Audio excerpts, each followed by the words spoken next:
High guys, this is Shrabanti. আমার ব্যাপারে আরো কিছু জানতে চাও?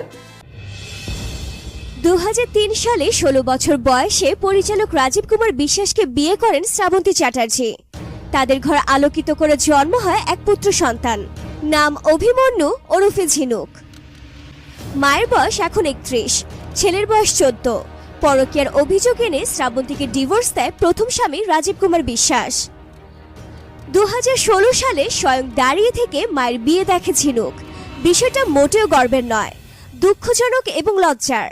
কিন্তু ভাগ্যের কি পরিহাস দেখুন, সংসার নিয়ে ভাঙা গড়ার খেলায় মজেছেন মা শ্রাবন্তী চ্যাটার্জি। কারণ মাত্র 1 বছর না পেরোতেই 17 সালে দ্বিতীয় স্বামী কৃষাণের সঙ্গে ডিভোর্স হয় শ্রাবন্তীর। মিডিয়াতে উঠে আবার প্রশ্ন, এত বড় জাঁকজমক অনুষ্ঠান করে বিয়ে করে কেন হলো ডিভোর্স? এ ব্যাপারে কৃষাণ বা শ্রাবন্তী মুখ খোলেনি কেউই।